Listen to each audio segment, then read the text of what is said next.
Nurses have stepped up their industrial campaign, closing more than 50 hospital beds.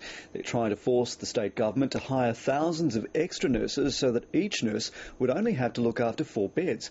But the health minister says that's not the best way to care for patients. It's their job to care for the sick.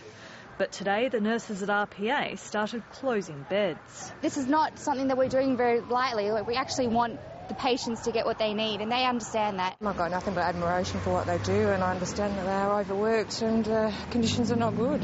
Every time anyone goes to hospital, you always find that there should be more doctors and more nurses because you always wait what seems like forever.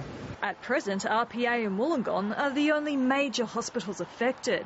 The nurses at RPA plan to close more than 100 beds. The hospital won't let us in, so we can't show you the beds that have been closed. But nurses here expect that up to a quarter of all elective surgeries will have to be cancelled. We're asking you to put up with some short-term pain for a maximum long-term gain. And time-critical and emergency services will not be affected.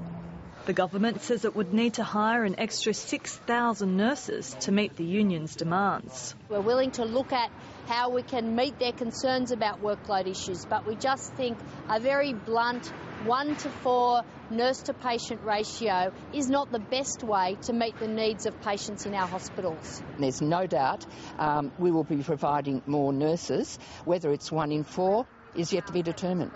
She may have to make a decision soon because the dispute could last until the state election. Felicity Ogilvie, ABC News.